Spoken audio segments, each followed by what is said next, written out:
Pierre-Yves Rougeron, bonjour. Bonjour. Bienvenue à nos internautes pour ce nouvel entretien. Alors, entretien qui ne portera pas que sur le mois de septembre, mais sur les mois précédents. Sur la rentrée, quoi. Sur la rentrée. Et alors, avant de commencer, du coup, comme d'habitude, comme à l'accoutumée, par la politique intérieure, on va d'abord faire un détour par l'actualité et les initiatives du Cercle Aristote. Alors,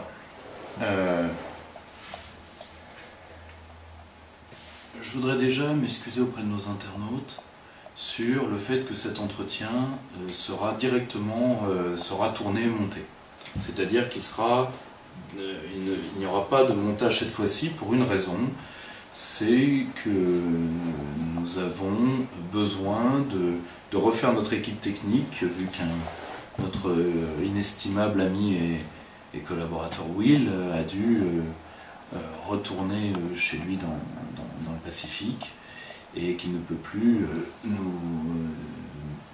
nous servir brillamment comme il l'a fait. Et je tiens à dire qu'à titre humain et personnel, je le regrette et que je lui souhaite tout le bonheur possible. Et il est sur un projet très intéressant. Donc, dans les prochains entretiens, il y aura un retour du montage, mais pour l'instant, nous devons nous redéployer, premièrement. Deuxièmement, il va y avoir une véritable évolution de nos programmes. Il y aura une émission à part qui sera hebdomadaire, que je ferai, qui s'appelle Que lire, qui sera soit un entretien, soit une présentation d'ouvrage que je ferai, soit avec l'auteur, soit directement avec l'ouvrage. Il y aura également, puisque beaucoup m'ont demandé des nouvelles du projet Dissonance, Dissonance aura bien lieu. La seule chose qu'il a été retardé pour une raison, il y a une potentielle confluence des sites souverainistes pour créer une web radio permanente. À titre personnel, je soutiens ce projet, j'espère qu'il se concrétisera, sinon on fera ça. Je tiens à dire que toutes ces annonces sont le résultat des demandes répétées qui nous ont été faites depuis la fin de la présidentielle et l'arrêt donc des curés de campagne qui avaient bien marché. C'est-à-dire d'avoir un format mi-long, donc 40 minutes maximum, grand maximum, pour les actifs, un format long pour les étudiants et pour les gens qui ont plus de temps, et ensuite, quand débuteront les travaux de l'Institut Jean Bodin, là ça va être maintenant très bientôt, des vidéos courtes, qui seront des points d'actualité commentés techniquement par nos techniciens, nos brillants techniciens, je pense à Ladislas, je pense à Clément Inguet. Bon, ça c'est le premier point. Pour ce faire, et ça c'est par rapport aux demandes que vous nous avez faites, nous allons multiplier les formats pour que vous nous souteniez financièrement. Pour une raison, nous avons des familles, nous avons besoin de vivre et surtout, nous sommes menacés. Il faut quand même s'en rendre compte. Les curés de campagne n'ont pas été appréciés par tout le monde. De la part même de certains partis politiques, et c'est très drôle d'ailleurs quand on voit les partis en question, nous avons reçu des menaces assez directes. Et je vous le dis tout de suite, ça ne vient pas de chez Mélenchon. Donc, très étonnamment, mais enfin pas totalement quand on voit qui est concerné, donc il faut bien comprendre une chose, nous allons reprendre le flambeau de l'information et du combat idéologique, il faut nous y aider. La première étape, nous avons maintenant un onglet faire un don sur le site cerclearistote.com, je vous invite à nous aider, parce que sans cet argent, si vous voulez, nous faisons déjà de l'édition. Nous faisons dès l'édition de l'événementiel et ça ne fait que commencer. L'objectif à terme, mais en nous aidant avec d'autres, c'est une web télé permanente qui serait sur nos idées l'équivalent de ce qu'est TV Liberté.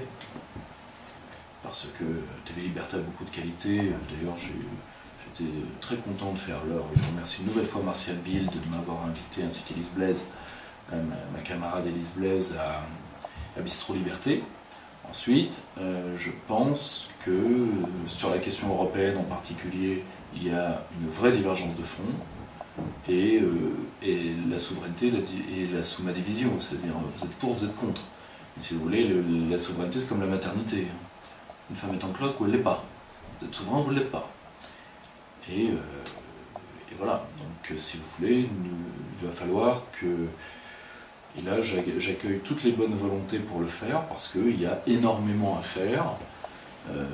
C'est simple, hein, le cercle Aristote a prouvé une chose en 9 ans d'existence. Alors certes, quand on dit 9 ans, nous avons surtout 3 ans d'existence à plein, 4 ans d'existence à plein. Et nous avons aussi d'un certain côté, par ma faute, par la faute de mes camarades qui étaient là à ce moment-là, nous avons voulu nous faire un trésor de guerre pour être totalement indépendants. Nous aurions accepté de lécher les bottes qui nous ont été présentées, ça aurait été plus vite. Parce qu'il faut préciser pour les téléspectateurs qu'il n'y a pas que les grands entretiens, il y a les conférences sur Paris, il y a la maison d'édition, il y a le colloque, il y a le colloque annuel, il y a les sections de province, donc là il y aura, enfin la conférence sera passée au moment de cet entretien, mais le 26 septembre il y a le Cercle Gutenberg qui fait venir un spécialiste de l'énergie pour l'étude de la soumission à l'Union Européenne sur la question énergétique. Nos amis du Cercle Polythéia de Bordeaux vont faire plutôt une web télé parce qu'ils ont, il est vrai, des difficultés à faire des rencontres régulières pour une raison. La sociologie bordelaise, c'est le pire de Paris qui est descendu dans le sud avec le pire du jupéisme, donc si vous voulez, à l'impossible, nul n'est tenu, mais il y a beaucoup d'intellectuels dont personne ne parle qui vivent dans cette région et qui feront, je pense, des vidéos Polythéia récurrentes. Et nous avons nos associations qui ne sont pas là pour le coup issues du Cercle Aristote, mais qui sont nos amis, comme l'Université réelle de Montpellier. Je sais que se préparent des choses à Toulouse, Lyon, Grenoble et Versailles. J'espère attaquer Lille bientôt et d'en avoir une dans le Grand Ouest qui, même si les gens aimeraient le faire à Brest, Brest c'est compliqué parce que c'est quand même compliqué parce qu'il faut faire venir les intervenants et ça coûte quand même un peu d'argent. Peut-être plutôt Rennes, mais ça nous verrons s'il y a des demandes de terrain. En tout cas, a priori à Grenoble, Lyon. Le cercle de Lyon est enfin prêt, a priori. Là, vous en saurez plus dans les mois à venir.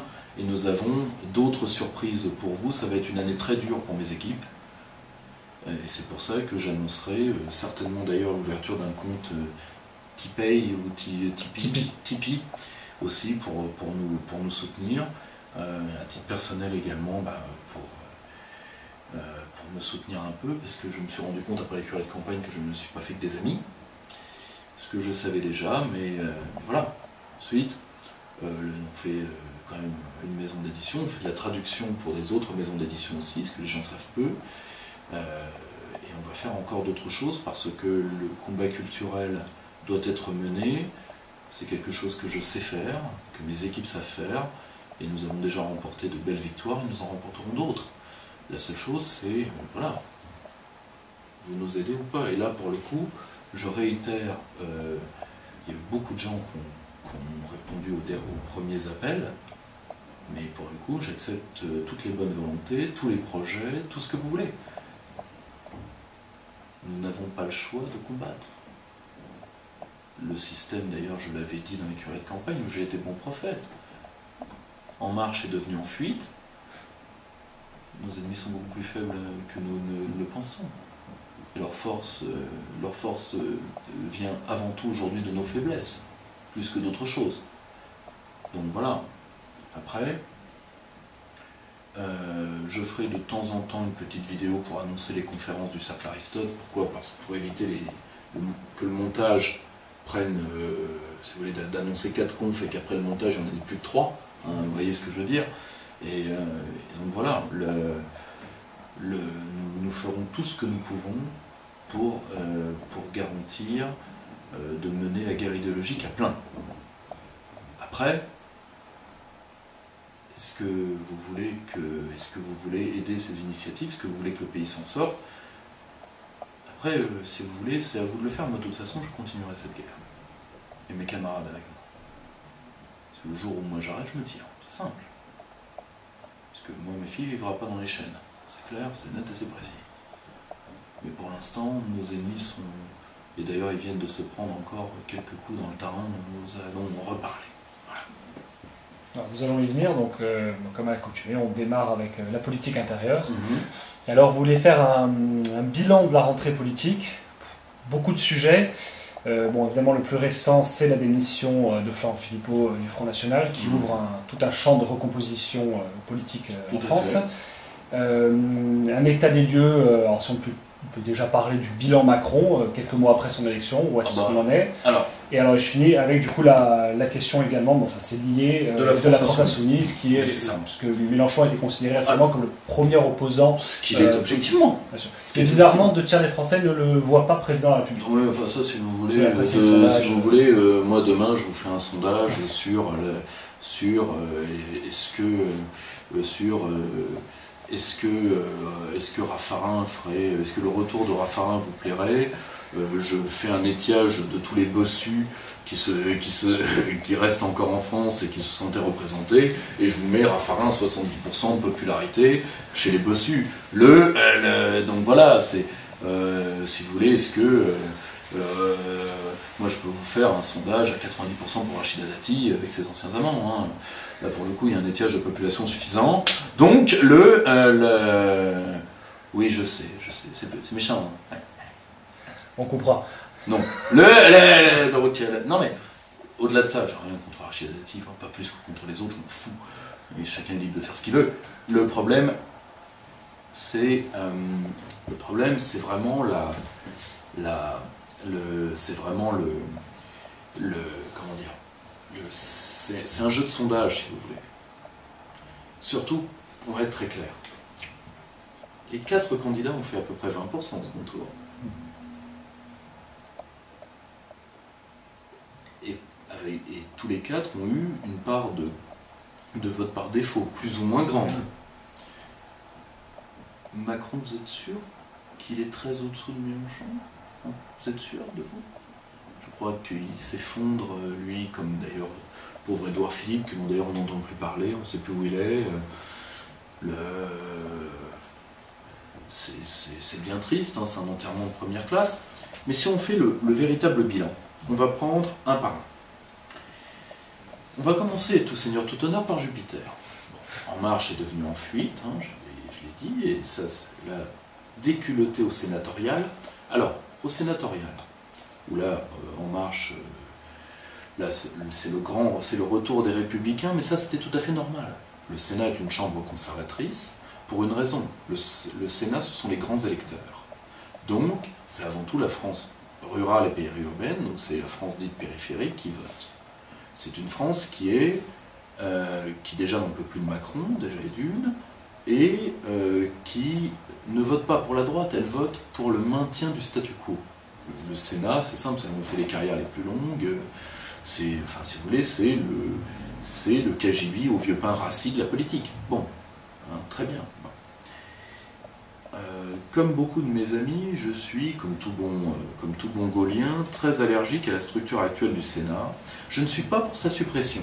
C'était la déclaration qu'a fait Philippot cette semaine. Du coup, lui, il prônait, je crois, une potentielle suppression du Sénat. À titre personnel, là, pour le coup, je vois tout à fait où Florent Philippot va en venir. Et je comprends tout à fait son ressenti. Ensuite, je pense qu'on peut utiliser le Sénat. Si vous voulez, moi, le Sénat, c'est entre autres, c'est là où se sont retranchés les ennemis du général de Gaulle, etc. Donc, si vous voulez, c'est une chambre que je verrai mourir sans pleurer. C'est en plus une chambre, là, il y a eu un livre terrible qui est sorti qui est sorti aux éditions du Rocher sur le coup du Sénat l'an dernier, qui d'ailleurs que Larcher a voulu attaquer, que finalement il n'a pas attaqué de peur d'eux. Bon, très bien. Je pense qu'on peut faire évoluer le Sénat. Pourquoi? Parce que le monocaméralisme, donc l'utilisation d'une seule assemblée, m'apparaît dangereuse, particulièrement vu la nullité historique du parlementarisme français. Et particulièrement de la période Giscard à aujourd'hui. Très bien. Je pense, modestement, qu'on devrait faire une chambre de représentation des territoires, ce qu'est le Sénat, et y adjoindre ce que voulait le général de Gaulle, une représentation des corps professionnels, c'est-à-dire liquider cette anomalie démocratique qu'est le Conseil économique et social, qui coûte un fric fou et qui aujourd'hui ne sert qu'à faire vivre je crois, les parents de messieurs Guémard et Sarkozy et quelques autres, et même les parents de Raffarin, comme quoi la gargouille s'est magouillée, donc voilà, et de faire une partie, je pense, tirée au sort, parce que on n'y échappera plus maintenant au tirage au sort. Pas après l'escroquerie en marche, on n'y arrivera plus. Le parlementarisme est mort en France. Maintenant, vous en avez qui font pour 119 €, vous avez une visite guidée de l'Assemblée nationale, mais ça a flingué. Ça a flingué. Oui, il y a encore on est en France. On est en France, bordel. On penserait que c'est une république bananière au fin fond du tiers-monde, on en rirait. Oui, mais on passe pour des glandos. Une députée En Marche était absente de ses fonctions totalement, je ne sais plus dans quelle région, non, mais qui n'était plus là depuis si son vous voulez, élection. pour que les Français, moi je le dis sincèrement, premièrement il faut, vous savez qu'il y a un domaine réservé du président de la République qui est traditionnel plus que constitutionnel. Je pense qu'il faut, comme vous le savez, la compétence de principe de la Ve République n'est pas à la loi, elle est au règlement. Et le rôle du Conseil constitutionnel, c'était de protéger le domaine réglementaire par rapport au domaine législatif, à cause de la nullité des parlementaires. Je pense qu'il faut un domaine réservé du référendum, c'est-à-dire qu'il faut que les Français, à la fois par le RIC, le référendum d'initiative civique, puissent se saisir de toute question qu'ils veulent, et qu'ils pensent et qu'ils les concernent, et deuxièmement, surtout que sur certains dossiers, par exemple, tout dossier où il y aurait un transfert futile minime de souveraineté, référendum et transfert limité à 6 mois. Pas plus d'un an consécutif. Vous n'avez pas réussi la mission transnationale, c'est pas grave. On annule tout. Okay. Si vous voulez, le Sénat, c'est normal que la République en marche, parce qu'au Sénat en plus, comme ce sont les grands électeurs, c'est fondamentalement les gens les plus âgés, ceux qu'on connaît le plus, qui sont les plus enracinés. Donc il est tout à fait normal que les Républicains, ça ne veut pas dire que leur parti soit en bon état. Ça veut dire que le Sénat est à droite, oui, bravo. UKID, Al-Qaïda, à plus de 90%, sous la Ve République. Donc à un moment, il faut quand même arrêter. Macron, les fêlures du groupe parlementaire En Marche sont déjà visibles. Je serais très surpris qu'il garde la même majorité parlementaire tout le long de son mandat. Catastrophe. Mais là, par contre, il peut s'en prendre qu'à lui-même. Il a fait encadrer par les énarques de droite, ça je l'avais expliqué sur TV Liberté, des groupes disparates, de gagnants au loto, de second couteau, cette phrase qui a priori a fait tout le tour, la nuit des seconds couteaux. Moi j'étais fier de mon coup. En plus, la phrase est empruntée à un ami. Mais j'aime bien avoir des amis qui me rendent plus intelligent. Mais voilà. Ce qu'il faut bien comprendre, c'était couru d'avance qu'En Marche s'effondre. Là, ça a été une vitesse. Et le pire, c'est qu'il n'a rien fait. C'est-à-dire, ça aussi, j'en avais parlé sur TV Liberté, qu'est-ce qui arrive? Il arrive une chose simple. Nous avons mésestimé le pouvoir du Pensée Printemps. Le Pensée Printemps, j'ai dit, moi, au début, je l'ai pris pour un guignol, pas longtemps. Mais ceux qui m'ont le plus dissuadé, c'est tous les médecins qui gravitent autour de mes associations, qui m'ont dit, attends, Pierre. Nous, on voit très bien ce que c'est Pensée Printemps. C'est du conditionnement psychologique. C'est la base de l'autosuggestion qui elle-même est la base de l'hypnose. Et là, quand vous réveillez un hypnotisé, c'est violent. Et là, c'est ce qui est en train de... La seule chose, c'est de ne pas le réveiller n'importe comment. Pourquoi le réveil a lieu majoritairement par la France insoumise? Je suis désolé, on peut me dire, à la manif pour tous, on était plus nombreux. Oui, mais la manif pour tous a été un échec total. Total, il faut quand même se rappeler, total. Pourquoi? Parce que vous n'aviez rien à proposer. Mis à part d'aller vous vendre à sens commun. Voilà. Et le problème, c'est que vous avez dû dévaluer le prix de la passe selon les candidats UMP. Et là, maintenant, vous allez faire une passe avec Wauquiez, qui, je pense, ne va même pas payer l'ondulation des termes aiguilles. Donc voilà. Alors que Mélenchon, pourquoi il capitalise? Pour une raison qui est très simple. Ou Mélenchon n'est pas entièrement franc, les gens de l'UPR ont raison.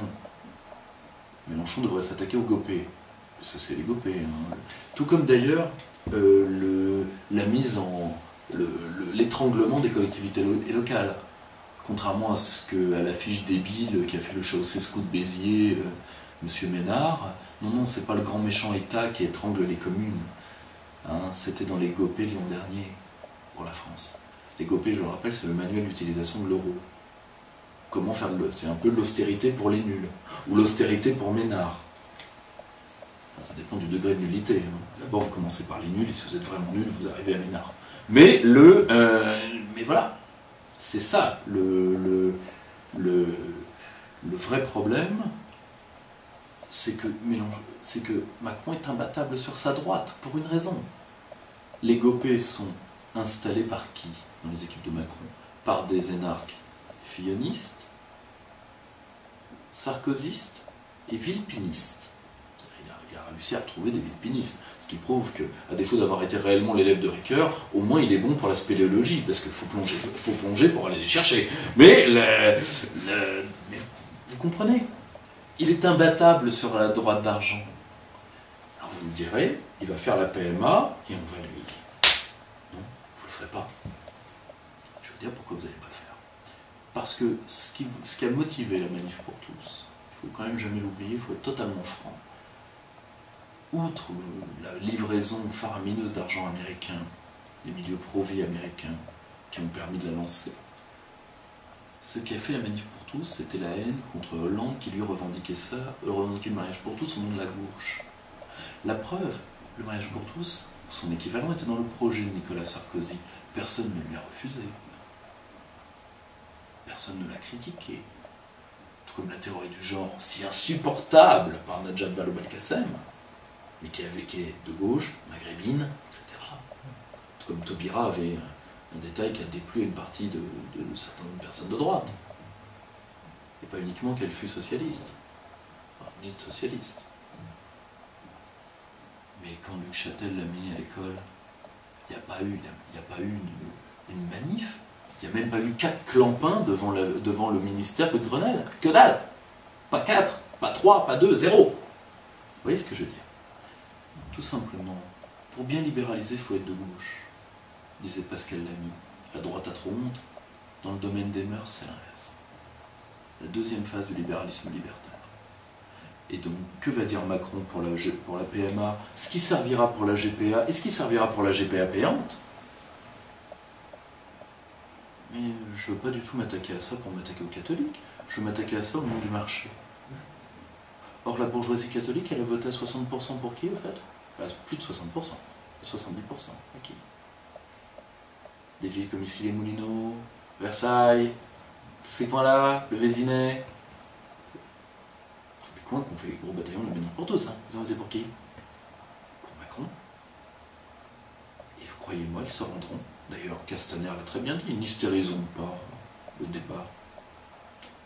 Ensuite, sur le fond de la PMA, je comprends aussi que certaines personnes soient gênées.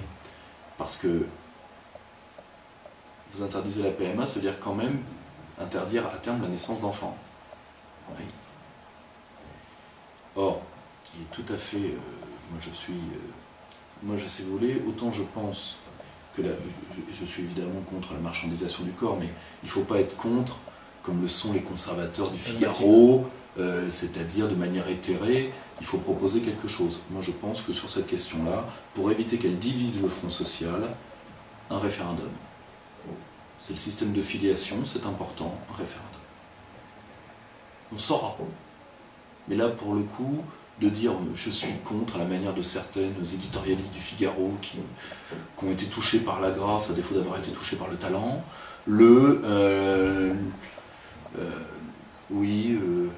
mais il faut en revenir à l'église. Non, ma pauvre fille, de toute façon en plus t'es européiste et libéral. Sinon tu serais pas au FIGMAG. Parce qu'il n'y a pas de vrais nationaux au FIGMAG. Sauf Paoli qui se terre dans un coin. Donc voilà, point barre. Vous allez faire du foin, après vous allez vous rendre. Pour une raison. Parce que Macron vous a pris par votre petit cœur sensible. Il vous a parlé comme ce que vous êtes profondément. Il vous a pris par la rente. En disant, vu ton niveau de revenu, arrête ces enfantillages. Arrête de me sortir ton évangile, ton dossier de presse, arrête. Tout comme il a pris la bourgeoisie rive gauche et lui a dit, écoute, franchement, même en solde, le t-shirt Che Guevara, tu peux arrêter. Allez, tu prends ton Biactol contre l'acné, tu viens voter pour moi. Donc... D'ailleurs, si je dis pas de bêtises, si on regarde tous les candidats et les plus de républicains... 60% de l'électorat de Fillon est derrière aujourd'hui Macron. C'est-à-dire que Macron a perdu totalement le ralliement qu'il a eu de la France Insoumise, il a perdu le ralliement qu'il avait du PS, il n'a pas perdu le ralliement de la droite. Oui, surtout, quand même il ferait la PMA, elle sera validée par... elle sera acquise par tous les prochains candidats, les républicains. Premièrement, et puis deuxièmement, pour une raison. Nous sommes un pays soumis. Les esclaves ne négociant pas le poids des chaînes, nous refusons des droits, donc nous discriminons. Je vous rappelle que nous vivons sous l'empire d'un droit germanique qui est le droit européen, qui est fondé sur le principe de non-discrimination. Je renvoie là-dessus aux écrits de mon ami le professeur Jean-Louis Harouel, dans son ouvrage « Les droits de l'homme contre le peuple ». Et là, boum, badaboum, vous refusez la GPA ou vous refusez la PMA, vous serez condamné devant les cours européennes. Ok? Donc, arrêtez, alors je sais que la Manif pour tous, le défilé avec des tas de drapeaux européens partout, votre servilité ne fut même pas récompensée. C'est bien triste. Je ne dis pas ça contre vous. Bon, mon épouse voulait qu'on manifeste parce qu'elle a été, en tant que Cambodgienne, elle était outrée. Outrée de la décadence occidentale. Je dis franchement. Mais d'ailleurs, le mariage pour tous est validé par la droite totalement maintenant. De toute façon, personne ne reviendra dessus. Qui le conteste. Personne ne reviendra dessus. De toute façon, c'est un échec sociétal. La plupart ont déjà divorcé. Bon. Par contre, le problème, c'est que là, on va s'attaquer à la filiation. On va s'attaquer au dur. Et évidemment, il faut l'empêcher, mais il faut l'empêcher intelligemment. Or, on ne va pas refaire les kermesses qu'on a fait, qui d'ailleurs n'avaient pour but que d'étaler la servilité. Je rappelle que ces gens-là ont défilé derrière Jean-François Copé. Bon, franchement, je ne dis pas ça contre vous. C'est vraiment pas à titre personnel. À titre personnel, je vous aime bien. J'ai même donné la parole à vos intellectuels organiques, dont mon camarade Gauthier Besdebert, que je salue bien, parce que lui, il va jusqu'au bout de la logique. Moi, ce que j'aime pas, c'est les demi-molles. Parce que au jeu, si ma droite en avait, hein, je tire la carte Laurent Wauquiez. Laurent Wauquiez qui ne reviendra sur rien. Et qui, ça nous permet de faire l'état des Républicains. Les Républicains vont s'accrocher à Wauquiez qui fait du sous-sarkozysme jusqu'à refaire les fautes de français que faisait Demi-Portion. Oui, parce que Wauquiez, là, ces derniers temps, a été mis en avant comme le candidat qui pourrait potentiellement acter l'union des droites. Mais oui, l'union des droites. L'union des droites, c'est ce qu'on appelle la doctrine Buisson. Alors, il ne faut pas prendre ce que je vais dire pour une attaque contre Patrick Buisson. J'ai beaucoup d'admiration pour l'écrivain Patrick Buisson. Ensuite, Patrick Buisson, il faut quand même comprendre une chose. C'est l'homme qui a pris les classes populaires, qui les a emmenés à Sarkozy, qui les a regardés être violés, qui a trahi son pays et qui a empoché le pognon. Alors, il peut avoir des officiers de plume. Par exemple, il y a eu un bouquin au Rocher qui est sorti par quelqu'un quelqu'un de fort sympathique, que j'ai reçu d'ailleurs, qui est Bousquet, que j'aime beaucoup, qui est d'un antigaullisme devenu rabique, c'est bien triste pour lui, mais ça n'enlève pas le prix de la trahison. Ah oui, mais j'ai trahi, mais j'ai essayé jusqu'au bout de... Ah oui, non. Sois franc, Patrick. La soupe était bonne pendant 5 ans, et t'as encaissé pendant 5 ans. C'est tout. Il y a bon. C'est tout. Point barre. Ensuite, que tu sois innocent de ce que Sarkozy a sorti comme saloperie sur toi, c'est normal, mais bon... Faire confiance à Sarkozy et être étonné qu'il te morde dans le dos, tu sais, qui couche avec un chien se réveille avec des puces. Hein. Donc, voilà.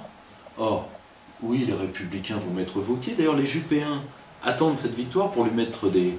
D'ailleurs, il a pris une des numéros 2 de Juppé, tout simplement parce qu'ils vont lui mettre... C'est très simple, le plan de Juppé est très clair. La base des Républicains... Bon, pour trouver quelqu'un de la base des Républicains, il faut se lever le matin maintenant. Mais imaginons, tu en attrapes un dans la rue. Tu l'empailles. Pokémon Go. Pokémon Go. Vite, un électeur républicain.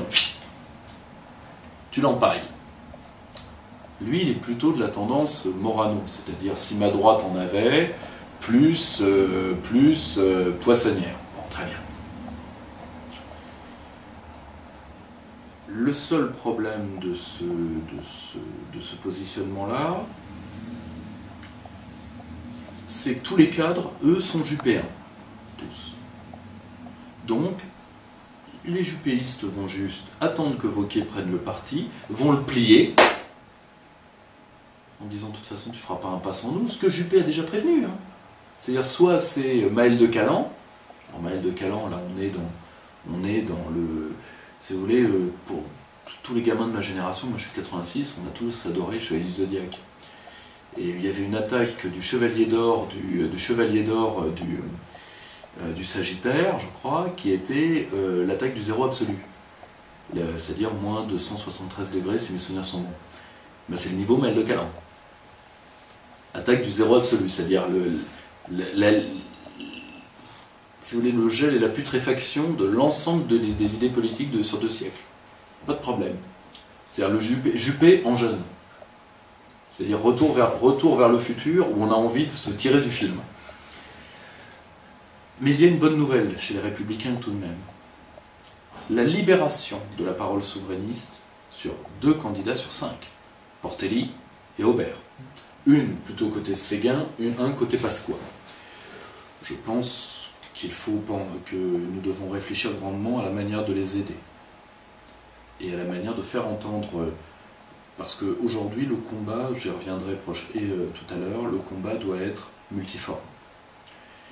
En tout cas, Wauquiez, oui, va appeler à lui les rogatons, ose ta droite, BD, certainement ce qui va sortir du retour potentiel de Marion Maréchal Le Pen. Tout ça pourquoi? Pour rien.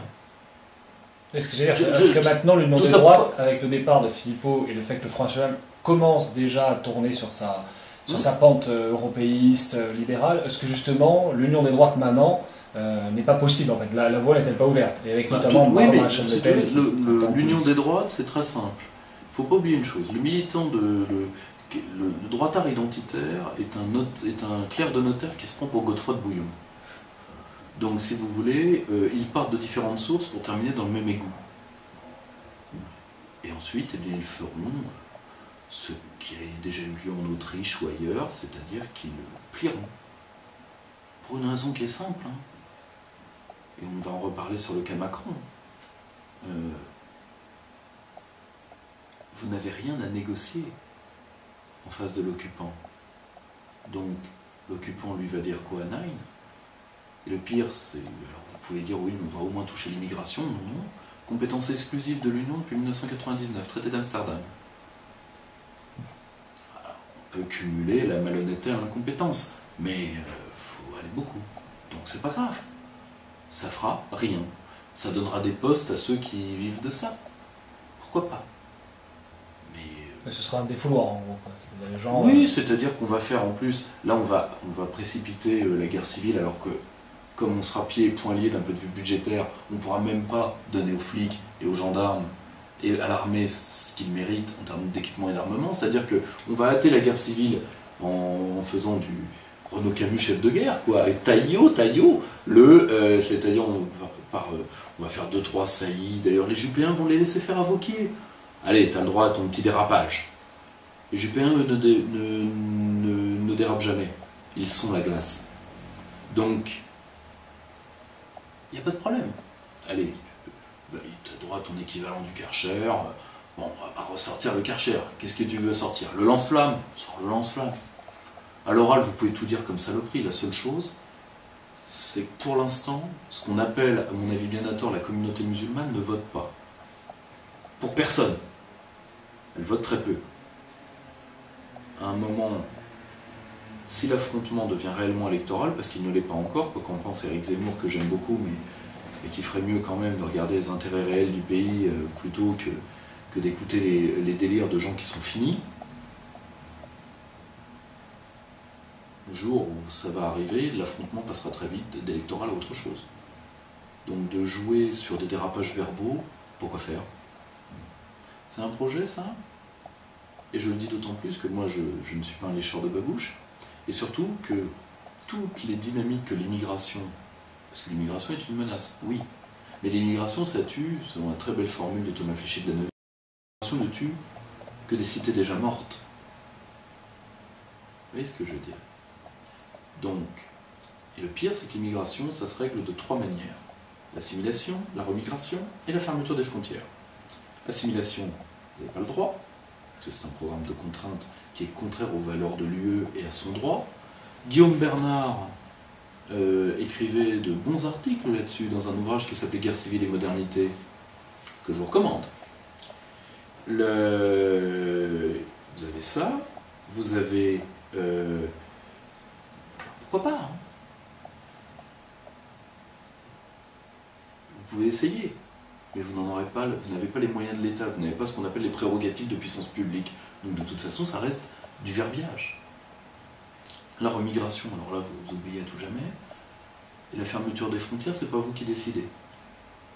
Donc vous allez faire quoi? Ah oui, on va fichons les mangeurs de couscous. Pourquoi pas? Et encore même ça, vous n'en avez même pas le droit en plus. Mais est-ce que c'est le rôle de patriotes et de nationalistes français de participer à l'avilissement ou à l'avelissement global? C'est-à-dire de pousser un peuple émasculé à ne pas chercher, à retrouver son courage et sa liberté. Je l'ai toujours dit, les souverainistes sont les seuls véritables, je n'aime pas le mot identitaire parce qu'en plus, sont les seuls à se soucier réellement du devenir historique de la France et du futur de la France. Tout le reste, c'est du shekel, quoi. C'est du ralliement à pas cher, c'est à mi-chemin entre l'idéologie des foulards et la prostitution. Voilà. Point barre. Alors ça, on peut le dire par exemple pour des éditorialistes ou des politiques, mais si on se met à la place par exemple d'un électeur lambda, qui en fait peut-être ne voit pas l'intérêt à la souveraineté devant le gros problème, non mais ça si vous voulez, c'est là où... je me fais l'avocat du diable. Non, pas du tout, mais faites donc mon cher, faites donc. C'est là où des structures d'éducation populaire, de formation des cadres étaient nécessaires et n'ont de toute évidence pas été faites. Voilà. Ensuite, le gros problème, il faut bien dire à cet électeur-là, tu peux voter avec tes tripes contre le remplacement culturel. C'est tout à fait normal que tu le fasses, c'est même sain. La seule chose, si tu ne reprends pas le pouvoir, ben là si tu ne reprends pas le pouvoir, quelle logique va s'imposer à toi? La logique du nombre, et donc la logique démographique pure. Parce que le seul moyen d'agir sur la démographie, c'est la politique. Tu renonces à la politique, voilà, c'est simple, hein. C'est tout bête. On va prendre un exemple tout con. Vous avez des frelons, vous avez des abeilles, des frelons asiatiques. Les frelons asiatiques vont toutes les tuer. Alors vous avez le choix, soit vous faites de la politique, et donc vous voyez que le prédateur du frelon asiatique naturel est la poule, et vous faites protéger les essaims d'abeilles par des poules. Ça veut dire que vous avez un pouvoir de décision. Ce faisant, les deux espèces vont pouvoir, il n'y aura pas de destruction de l'une par l'autre. Si vous voulez éviter des substitutions culturelles, il faut ancrer par la politique et le pouvoir une vraie politique de la culture.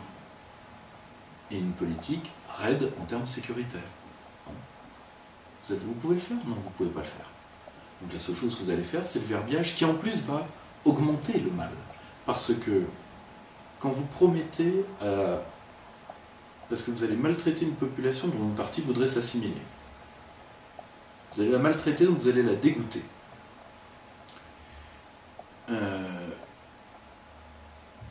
En même temps, vous allez dégoûter, il y avait un passage que j'ai beaucoup aimé d'un écrivain serbe qui parlait à un homme de l'OTAN, certainement un Allemand, mais ce n'est pas précisé, et qui lui dit: pourquoi dans mon pays, non content de nous avoir écrasés, détruits, vaincus, vous faites monter les pires? Mais pour une raison, à la fois pour vous dominer, mais également pour dégoûter du patriotisme toute votre jeunesse. Parce que quand vous regardez les traîtres que nous mettons en place, vous êtes dégoûté de votre propre pays, vous voulez partir, et même vous acceptez l'ingérence étrangère. Voilà.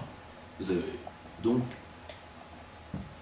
Et ultime point, quand vous n'êtes pas soucieux de la liberté de votre peuple, et que vous n'êtes soucieux que de rapports de force totalement verbaux, type bilan, type Édile Biterrois, bien à la fin, quand la mécanique du nombre s'imposera, parce que vous n'avez pas repris la souveraineté, donc vous n'avez pas repris l'ascendant. La souveraineté, c'est ça. Eh bien, vous allez vous soumettre, parce que vous êtes dans une logique de rapport de force, et en plus, c'est la culture de l'extrême droite d'aller lécher les bottes dominantes. Donc on commence par lécher la botte allemande, et puis à la fin, on sucera les babouches. Ça nous amène à ce qui s'est passé au Front National. Là, j'entre pas dans les détails, je trouve cette histoire-là navrante. C'est très triste. Moi, j'ai des camarades d'un côté comme de l'autre, donc je vais éviter d'en rajouter. Je trouve ça bien dommage. Ils se démerdent. Ensuite, ça n'augure rien de bon. Vous l'avez dit. Alors, est-ce qu'on vit justement les soubresauts de l'élection Macron, c'est avec le PS qui a éclaté, maintenant le Front National qui est en train de se... Très difficile à dire. Très difficile à dire, parce qu'après ça va dépendre des choix internes qu'ils feront et qu'ils les regardent. Ça dépendra. Ensuite, il était tout à fait logique que ça désigne Mélenchon. Alors on me dit, Macron est très content d'avoir Mélenchon comme opposant. Je vous dirais pas sûr. Pas sûr pour une raison. La logique de la presse actuellement, elle est simple. Appuyer sur la fracture qu'il y a eu avec Florian Philippot et hitlériser Mélenchon. Là, par exemple, on glose ad nauseam sur la phrase qu'il a dit « La rue a vaincu les nazis ». Il parlait bien évidemment du soulèvement du peuple de Paris de 1944. Et ça, malheureusement, on ne peut pas dire ça à Éric Brunet, parce que Éric Brunet, 44, mis à part son taux d'alcoolémie, il ne voit pas tout à fait à quoi ça peut renvoyer. Donc voilà. Mélenchon, j'aimerais pas l'avoir comme ennemi pour deux raisons. Premièrement, Mélenchon a une maîtrise de ses dossiers. Il a des équipes assez extraordinaires. Avec Katainen, moi j'ai pas vu arriver. La petite infirmière là, qui est avec lui, j'ai pas vu arriver. Même Obono. Obono, bon, elle est francophone au dernier degré, elle dit des saloperies quand elle parle de la France, mais quand elle parle d'autre chose, elle est intelligente. Bon, je mets de côté Clémentin Autain, parce que là, il n'y a pas grand-chose à en sauver. Mais, et puis bon, je vois son conseiller défense, Kuzmanovic. On est dans l'impressionnant, là, pour le coup. Et je remarque une chose. Là, au dernier cortège de la France Insoumise, on lui a envoyé les antifas. Moi, je sais ce que c'est quand on envoie les antifas à quelqu'un. Je sais qui décide ça et pourquoi. Donc là, ça veut dire que l'hitlérisation de Mélenchon continue. C'est ce qu'a acté Christine Angot sur le plateau d'On n'est pas couché. Enfin, pas l'hitlérisation, mais elle a comparé en disant extrême droite, je crois, ou Mélenchon, c'est du Maccabi. Ça suit les ordres. Ça suit les ordres. Ensuite, Christine Angot, c'est quand même devenu très... Je vais pas taper trop fort parce que je crois qu'il y a une vidéo qui circule en ce moment d'un humoriste infréquentable qui, je pense, a résumé le sujet assez brutalement. Mais c'est simple, Ruquier, c'est devenu le secrétariat de Bernard-Henri Lévy. Quand vous avez Christine Angot et Yann Moix, je me demande quand ils vont faire venir Saint-Bernard, avec combien de paires de grolles il va venir, parce qu'elles seront toutes faites et il pourra se lustrer dedans, parce que s'auto-lustrer est peut-être la seule activité réelle du personnage. Donc, vous en tirez les conclusions que vous voulez. Mais, premièrement, ils n'y arriveront pas pour une raison. Mélenchon est un homme qui est supérieurement intelligent, qui est très bien entouré. Ensuite, il a réagi de manière allergique. D'un seul coup, on n'a pas compris pourquoi, une réaction de haine par rapport à Florian Philippot. Alors le terme fasciste pour Florian Philippot fit hurler derrière tout le monde. Pourquoi l'a-t-il dit? Parce que Mélenchon sait très bien quelle est la faiblesse de la France insoumise. Dans un an, dans 6 mois, si vraiment ça se passe très mal, mais dans un an, avant la campagne des Européennes, Mélenchon risque d'être confronté à un choix entre ses ethnistes, à lui, donc des gens comme Clémentin Autain, des gens comme Obono, et ses souverainistes, c'est-à-dire exactement le choix qui pourrait avoir lieu peut-être ailleurs. Donc dans 6 mois, Mélenchon, 6 mois, je ne pense pas, mais 1 an. Parce que des mecs comme Kuzmanovic et des mecs comme Clémentin Autain, des mecs, pardonnez-moi, voilà. De toute façon, on n'a plus le droit, hein. Enfin, de toute façon j'ai le droit, hein, parce que le genre est inopérant. Je suis pas sûr que ça se supporte éternellement.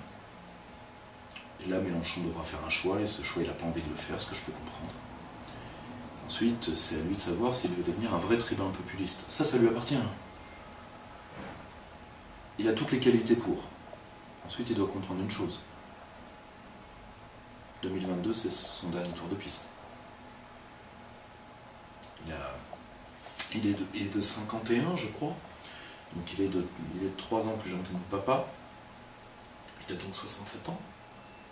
Après, c'est à vérifier, mais je crois qu'il est de 51. 67 ans. En 2022, nous sommes en 2017. Ah, 71. Il aura 71 ans. 5 ans après, c'est plus possible. Hein. On ne se présente pas aux alentours de 80 ans. C'est très dur une campagne présidentielle. Donc voilà. Je crains que... Ce qu'il y arrivera, j'en sais rien. Ça lui appartient, ça appartient à ses troupes.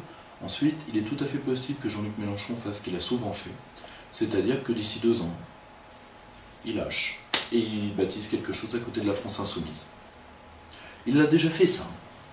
Donc voilà, si vous voulez, c'est un peu le panorama d'un paysage politique dévasté, mais qui va vivre des forces de rappel.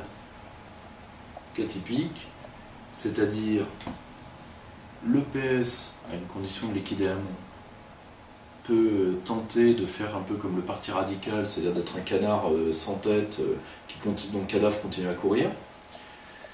Et les Républicains ne sont pas encore coulés, mais ils n'ont pas d'offre, parce que vous ne battrez pas Macron sur sa droite économique.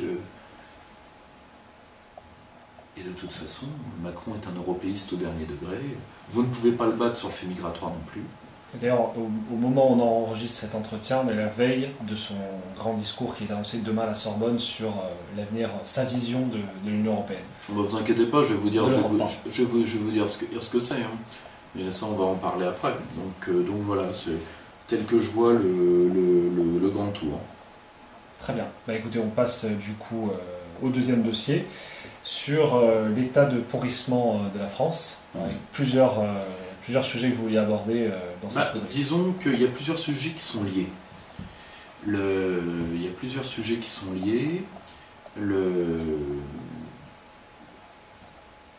L'affaire Carteron du début de l'été, la gestion de l'ouragan Irma, la loi de moralisation de la vie politique et le troisième tour social. Vous direz quel rapport entre ces 4 sujets? En réalité, c'est l'effondrement progressif d'une société. Sur ces différentes failles, une faille ethnico-culturelle, une faille sociale, une faille territoriale et une faille que je ne qualifierais pas de politique, mais qui est liée à l'affaire Carteron. Le point le plus sensible de la loi dite de moralisation. On va commencer par la fracture ethnico-confessionnelle. Patrice Carteron, dont j'ai déjà dit tout le bien que j'en pensais, d'ailleurs je tiens à dire une chose. Beaucoup de gens, alors généralement petit blanc, 1m60 au garrot, 55 kg, on dit oui, il n'a quand même pas un bilan sportif hors norme. Va lui dire, déjà. Puis deuxièmement, il a quand même été champion du monde de boxe thaï, ce qui n'est pas tout à fait rien. Oui, et puis il fait surtout ça de manière indépendante, sans sponsor, enfin il est très... Oui. Alors on me dit, il y a quand même mieux, il y a Jérôme Le Banner. Alors, moi j'ai rien contre Jérôme Le Banner. Moi j'ai entendu parler de Jérôme Le Banner dans 2 choses. Un, il disait que Carteron nuisait à l'image de son sport. 2, il s'enorgueillissait d'avoir sauvé la vie, il est installé en Suisse, d'un homme qui a fait écraser des enfants et que la foule voulait lyncher. Titre personnel, moi je ne me vanterai pas de ça. Et je pense en effet que les sports de combat souffrent d'avoir non de provocation, de gens rigolos, comme est fondamentalement Carteron, qui est avant tout un clown, mais pas un clown au sens je me moque du clown. Un clown au sens, moi je l'ai déjà vu déguisé en clown. Parce que c'est un mec qui aime bien le déguiser, qui aime bien faire du second degré. Plutôt que quelqu'un qui a un physique de tueur, c'est le cas de Jérôme Le Banner, c'est vrai, mais qui se comporte comme on appelle un homme qui sauve un mec qui a fait écraser des gosses. Très difficile. Moi je me vanterai pas d'avoir fait ce genre de truc. Mais admettons, ce qui n'enlève à rien à Jérôme Le Banner en tant que sportif. Mais à titre de citoyenneté, je préfère la citoyenneté de Carteron, je le dis franchement. Et surtout, je pense que les sports de combat, d'être associés à des brutes qui se comportent en plus en sauveteurs de racailles, ça l'ennuie beaucoup. Ensuite, les happenings que fait Carteron, je suis désolé de le dire, mais c'est tout à fait normal qu'on fait de la boxe thaïlandaise. Juste un point, il est impensable de manquer de respect à l'ennemi ou à l'adversaire dans les arts martiaux de l'Asie de l'Est. Donc si on prend par le Nord, Taekwondo, alors avec leurs centaines de dérivés, leurs centaines d'écoles, mais sur les grandes familles, Taekwondo, Karaté Shotokan pour le Japon, une fois qu'on arrive en Chine continentale, Wushu, Kung Fu et autres, j'ai oublié au Japon, Judo, évidemment, pour descendre vers le Vietnam, Viet Vo Dao, ça c'est impensable. Même blaguer avec l'ennemi, c'est impensable. Mais par contre, tout ce qui est boxe birmane, boxe cambodgienne, la boxe thaïlandaise, qui fondamentalement est issue de la boxe cambodgienne, on ne va pas rentrer dans les détails, qui a déjà vu un combat en Thaïlande, ou un cas au Cambodge plutôt, de boxe, les mecs se charrient, ils s'insultent, ils se crachent la gueule, ils font du show, ils font du show. Bon, vu ce qui est devenu le spectacle lamentable de la boxe anglaise, où là on est vraiment dans le duel de racailles, et ce malheureusement depuis Mohamed Ali. Parce que je rappelle que Mohamed Ali avait accepté contre le fait d'être payé, des débats contre un catcheur qui s'était terminé, le catcheur ne pouvant pas faire de saisie, vu que c'était avec les règles de la boxe, et bien il restait au sol à donner des coups de pied. Si vous voulez, la boxe, j'ai déjà dit tout le bien que je pensais à Mohamed Ali, c'est pas ça le problème. C'est que la boxe, c'est un sport qui a dévié la boxe anglaise. Alors avant de dire Carteron nuit au sport, il nuit pas au sport. Il fait ce que ces arts martiaux-là sont habitués à faire. Carteron parle de la France comme il en a toujours parlé, c'est-à-dire c'est un patriote qui n'a pas son drapeau dans sa poche ni ses burnes dans ses chaussettes, et se fait insulter, et là, échange de tirs croisés. Il est défendu par nos compatriotes de toutes origines, et il est frappé par quoi? Par l'alliance des deux ethnismes, c'est-à-dire l'identitaire français blanc qui lui de toute façon t'es qu'un négro, et l'ethniste afro-maghrébin qui lui dit t'es un bounty, etc. Un très très bon article a été fait sur ce cas par une jeune femme on ne peut plus courageuse, qui est Fatia Boujalat. Bon. J'estime pour ma part, et là il est vrai que c'est un spectre de guerre civile, il faut être très clair là-dessus, mais j'estime pour ma part qu'il est beaucoup plus courageux d'être Fatia Boujalat ou d'être Patrice Carteron que d'être Renaud Camus. Je le dis sincèrement. Parce que Carteron, il est facile à trouver. Il a une salle de boxe dans le pire quartier de Grigny. Grigny, je rappelle, c'est la ville dont les Roms se sont barrés. Pour que les Roms se barrent. Non, mais il faut vouloir que. Bon. Et voilà qu'il a une salle de boxe où il essaye par l'assimilation, par le sport, type d'assimilation dont on peut discuter de l'efficacité.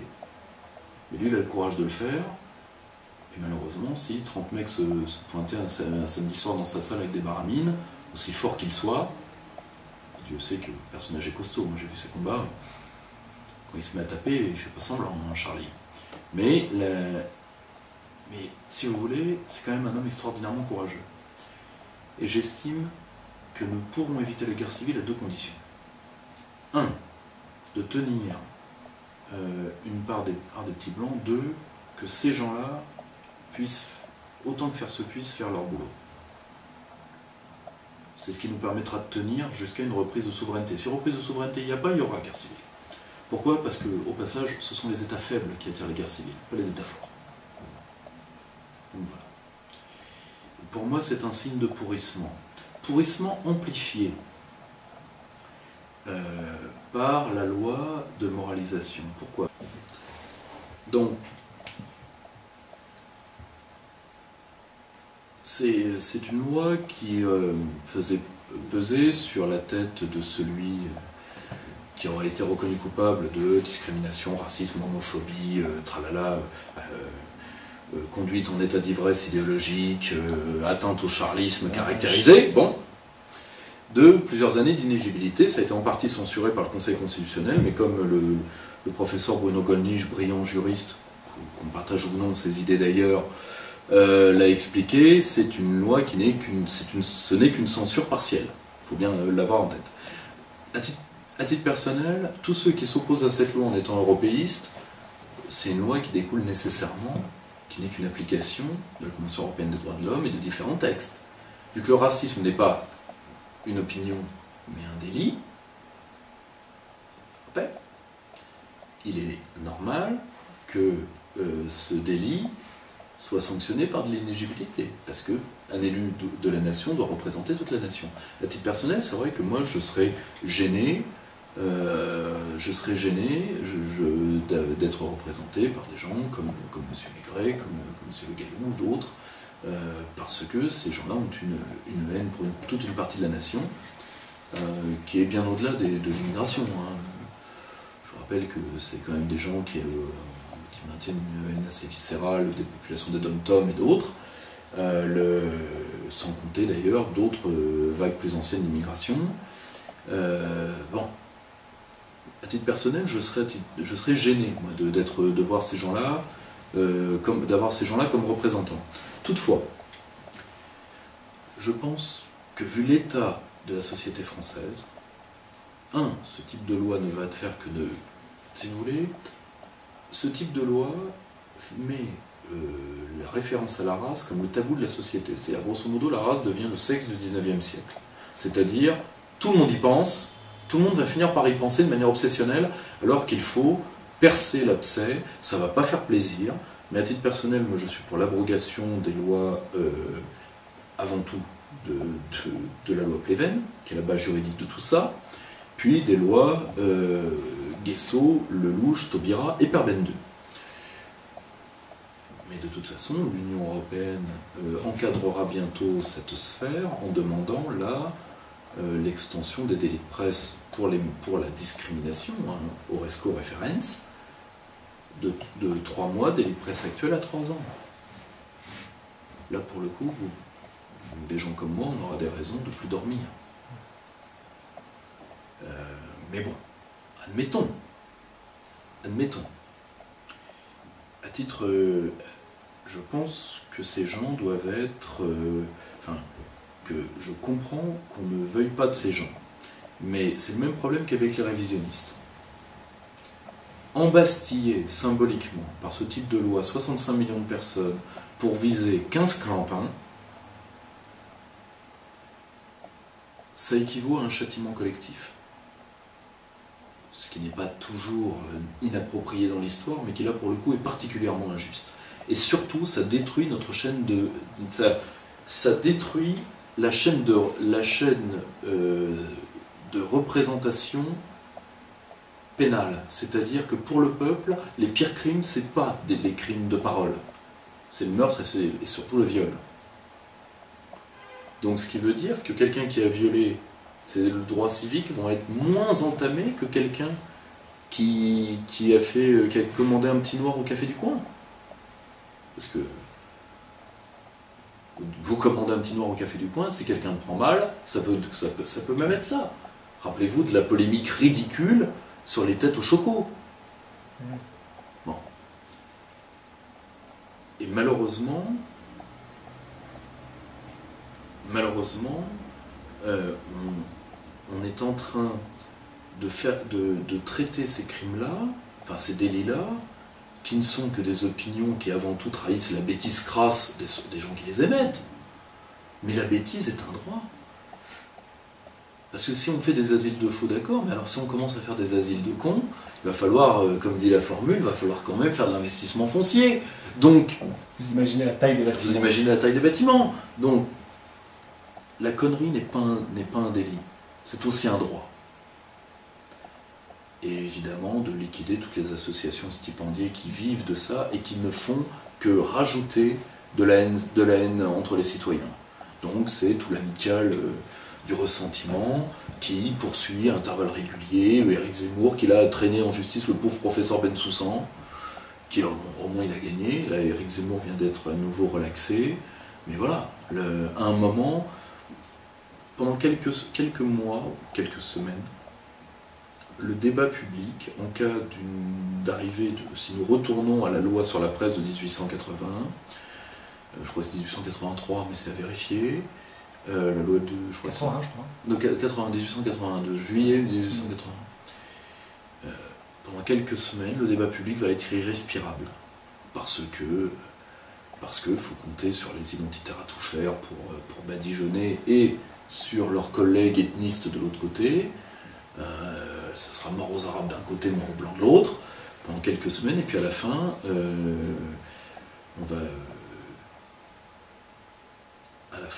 on va envoyer, comme le disait très bien cette jeune fille de la vidéo sur Charlottesville, go to your room. Donc, d'ailleurs, je crois que c'est le CRAN qui a proposé que les noms des rues de Colbert et les statues de Colbert soient... Mais justement, là, si vous voulez, en termes de pourrissement, revenons 2 minutes sur ce cas. Qu'est-ce qui s'est passé à Charlottesville? Des étudiants afro-américains voulaient déboulonner la statue de Général Lee, très bien, et des gens qui sont pour la conservation à raison de la mémoire sudiste ont organisé une manifestation auquel les nazis se sont joints, et un des nazis a écrasé une pauvre nana, ce qui est courageux d'écraser une tu vois, parce que là on est au niveau djihadiste à babouche. Excuse-moi, hein. C'est le même acte. Tu passes devant des civils avec ta bagnole, c'est le même acte. Bon. Et il tue une gamine, très bien. On va être très clair sur le problème. Le premier problème, c'était en effet que des étudiants afro-américains qui devraient beaucoup plus se concentrer sur qui a détruit la condition de vie et la possibilité de l'action collective des Noirs américains.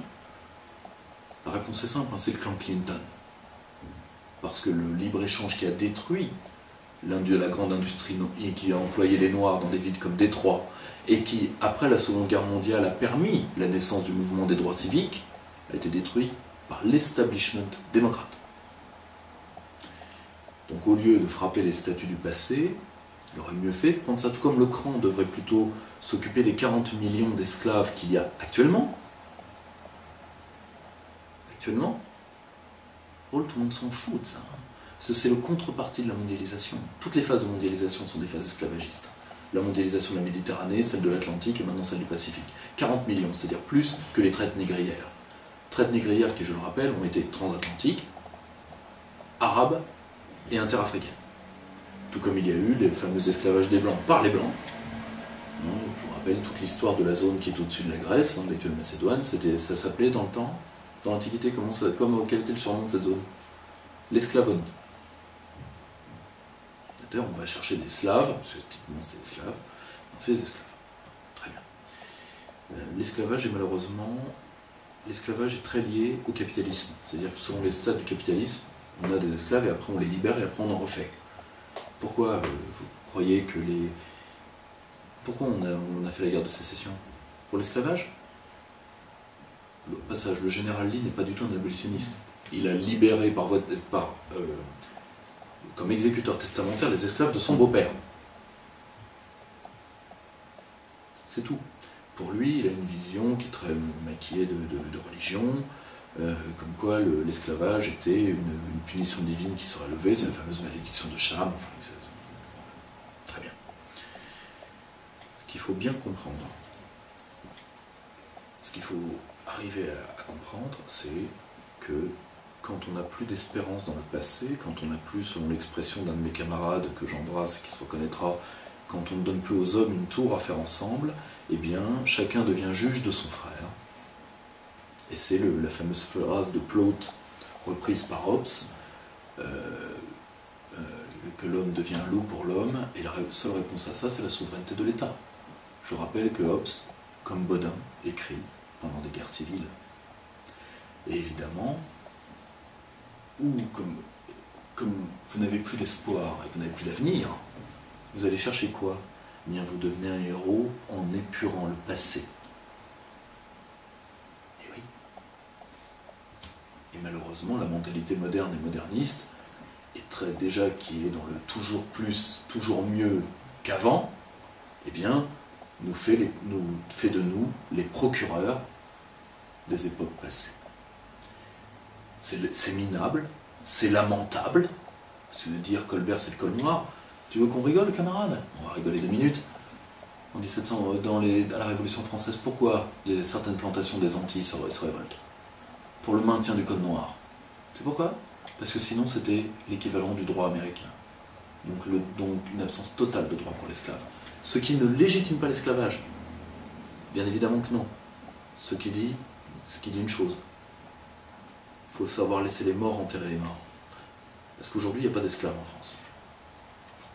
Il y a des gens qui sont des descendants, à la fois d'esclaves et d'esclavagistes. Et là, pour le coup, je ne dis pas les petits Français, parce que 90% des paysans français n'ont jamais participé à rien. Là où il y a le plus de descendants d'esclaves, c'est horrible à dire, mais c'est d'esclavagistes. C'est là où il y a eu des peuplements africains, vu que ça, on le sait. Qui a participé aux traites? Les Blancs, oui, c'est sûr. Mais les Africains aussi. Et comme je crois que c'était Pape Ndiaye, le grand historien africain, qui a essayé de faire qu'on parle pour une fois des traites arabo-musulmanes, parce qu'elles ont été plus longues. Elles continuent encore d'ailleurs. Elles continuent encore, et elles ont été extrêmement violentes parce qu'il y a eu une volonté génocidaire. Parce que quand vous castrez les esclaves à la chaîne, c'est que là, pour le coup, c'est que vous les éliminez. Enfin, vous éliminez leur descendance, pour le coup. Et là, non, monsieur... Pétré-Grenouillot aussi. Le lynchage de Pétré-Grenouillot, et monsieur le patron du CRAN, dont je ne me rappelle pas le nom, illustre inconnu, qui aurait mieux fait de le rester. Peu importe. Qui vient donner des leçons sur Colbert, alors qu'aujourd'hui, il faut... Louis-Georges Ty, pardon. Très bien. Ou Tin, je ne saurais pas prononcer. Et qui arrive avec ses revendications au moment où sort le tome 2 de l'affaire de l'histoire mondiale de la France, avec l'histoire mondiale de l'Europe. Donc maintenant, ça y est, on va réécrire totalement le pays. Donc chaque minorité va amener son cahier de doléances, et au-dessus, on va mettre l'européisme. Au passage, j'entends absolument pas nos historiens de droite et d'extrême droite hurler. Pourtant, l'histoire mondiale de la France faite par les migrants, je croyais que ça allait plus les réveiller que ça. Que dalle. Que dalle. On préfère aller dauber sur Jean-Clément Martin, qui a écrit une histoire de la terreur qui gêne Reynald Séchère. Ce que je peux comprendre. Parce qu'il y en a un des deux qui est historien et pas l'autre. Et je dirais pas à qui je vise, mais tout le monde aura compris. Vous voyez ce que je veux dire? Et là, Trump a eu raison de dire « two groups of extremists ». Mais les gens qui mettent sur leur drapeau « H for heritage, not hate » ont raison. Mais ils n'auraient jamais dû laisser les nazis venir. Là encore, je le dis, vous les aurez dans le dos. Et tout mouvement national digne de ce nom doit d'abord purger ces mecs. Je le dis d'autant plus que l'alt-right américaine, ce qu'on appelle l'alternative right, se divise en deux à ce niveau-là. Vous avez des gens qui sont des nationalistes, donc qui prennent l'Amérique telle qu'elle est, qui veulent limiter l'immigration, qui veulent, bien évidemment, mais qui prennent l'Amérique telle qu'elle est. Et vous avez ceux qui sont malheureusement issus de la frange, je les aime bien, certains paléoconservateurs, mon ami Paul Gottfried, mais ce que je lui dis à un moment, tu as des théories brillantes, mais tu ne les adaptes pas au monde tel qu'il est. Que tu le veuilles ou pas, les latinos sont avec les asiatiques. Les asiatiques, ça a été aux États-Unis, c'est hors norme, parce qu'ils ont surclassé les blancs économiquement. En termes d'assimilation économique, il n'y a pas mieux. Qu'ils ont même surclassé la population de souche. Il faut quand même le faire. Mais les latinos ont surclassé les noirs. De très très loin. Donc, vos latinos, c'est pas l'équivalent de nos problèmes à nous. Vous voyez ce que je veux dire? Et Et ce qu'on appelle les nationalistes blancs, à titre personnel, n'ont pas d'avenir. N'ont pas d'avenir. Pour une raison qui est très simple. Dans des États multiraciaux, un État doit toujours rester monoculturel. C'est pas ça le problème. Mais dans les États multiraciaux, et donc dans les États qui ont des problèmes de communautarisme, ce qui est le cas des États-Unis, ce qui est le cas de la Russie également, quand la communauté majoritaire, parce que les Blancs sont encore majoritaires aux États-Unis, les Français de souche en France et encore pour un long moment, et les Russes en Russie. Quand cette communauté-là, qui porte la neutralité de l'État, se communautarise, c'est les guerres civiles. Alors moi je veux bien, mais il faut vouloir les conséquences de ce que l'on veut. Et faire une guerre civile, pourquoi? Pour le plaisir de qui? Et surtout, c'est pas comme ça que une guerre civile n'arrêtera pas les déferlantes migratoires. Il faut arrêter de rêver. Donc, et ça va venir ici. Mais je vais en parler dans l'avenir de nos mouvements, mais il va falloir s'opposer à ça. Oui, du coup, c'est notre troisième dossier pour conclure, pour achever la partie sur l'avenir du camp national souverainiste. Vous avez le combat politique, le combat social et métapolitique. Le combat politique, il est important que les souverainistes aient, quelle que soit leur tendance idéologique, des lieux de rencontre un peu partout sur le territoire pour pouvoir, disons, chacun céder politiquement, c'est-à-dire renforcer les places fortes, DLF, l'UPR, les Patriotes, ce que vous voulez, et aider les courants souverainistes dans les partis à multiples courants qui comptent des courants souverainistes, ce qui est le cas des Républicains, ce qui est le cas de la France Insoumise. Ça s'organise. Fondamentalement, nous n'avons pas à être un parti, nous avons à être une nébuleuse qui apporte à nos différents partis. Ça, c'est point 1. Après, là, si vous voulez, je réponds à la partie souverainiste des gens qui me regardent. C'est-à-dire, vous faites ce que vous voulez, fondamentalement. Mais je réponds aux questions qui me sont posées. Ensuite, vous avez la partie sociale et métapolitique. Vous devez réattaquer les syndicats. Donc vous devez réattaquer des structures, syndicats, associations de consommateurs, etc. Vous devez réattaquer des combats, la francophonie, la défense du français au travail, comme le dit souvent mon camarade et ami Bessonnet.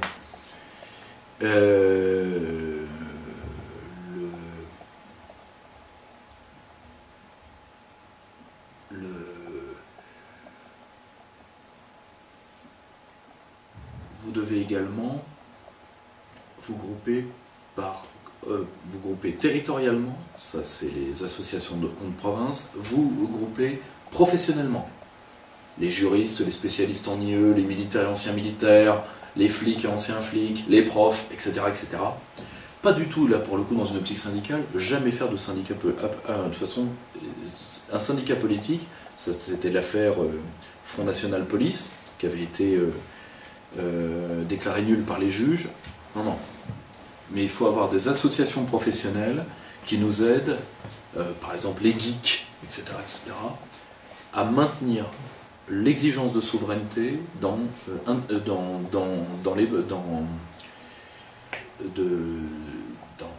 l'exigence de souveraineté partout. C'est-à-dire, par exemple, là je suis en train de faire une association des spécialistes en informatique, c'est-à-dire, par exemple, d'avoir des gens qui s'organisent pour dire non, non, non, mon camarade, le numérique n'abolit pas la souveraineté. Tu rigoles. Ça, c'est le discours, c'est même pas le discours des GAFA. La plupart des GAFA n'ont jamais dit ça. Parce que les GAFA, c'est simple. Moi, je voudrais bien que Facebook, qui est quand même issu à la base du département américain de la défense, dise moi, les États, on n'en a jamais eu besoin. T'es sûr de toi? T'es sûr de toi? Non, c'est le discours des États, des États faibles qui disent depuis qu'il y a les GAFA, il n'y a plus besoin de nous. Ah bah oui, mais par contre, on a toujours besoin de toi pour encaisser. Ça, c'était la logique Chirac, ça.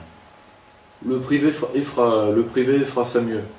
Moi, je fais ce que je sais faire le mieux, j'encaisse. Et la spécialisation du travail. Tu bosses, je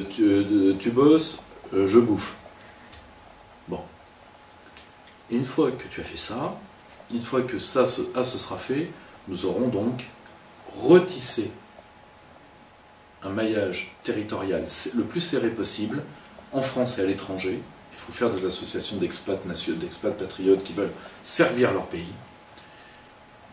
Ensuite, il y a certaines organisations professionnelles qui devront entrer en guerre plus vite que d'autres. Je pense particulièrement à une rencontre des historiens.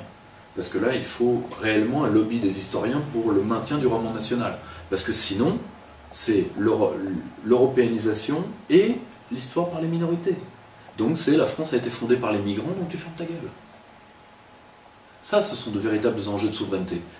La reconquête de la francophonie, les droits à travailler en français en France, qui commence à être un égorgement pour les cadres et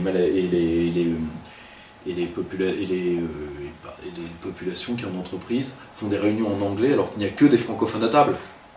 Ça, si vous voulez, c'est un peuple de soumis qui fait ça. Vous voyez ce que je veux dire? Galoricain, pour reprendre l'expression. Galoricain, pour reprendre l'excellente expression de notre maître à tous, Régis Debray. Donc voilà, je pense que moi je réitère mon appel aux compétences techniques. Ceux qui veulent aider mes camarades sont les bienvenus. cerclearistote@gmail.com. Moi je suis là aussi pour vous orienter dans les volontés de combat qui seront les vôtres. Ensuite, chacun fait ce qu'il veut. Par contre, comme disait Guevara, celui qui ne se révolte pas n'a pas le droit de se plaindre. Très bien. Écoutez, sur cette citation qu'on achève la partie politique intérieure, on passe à la politique extérieure.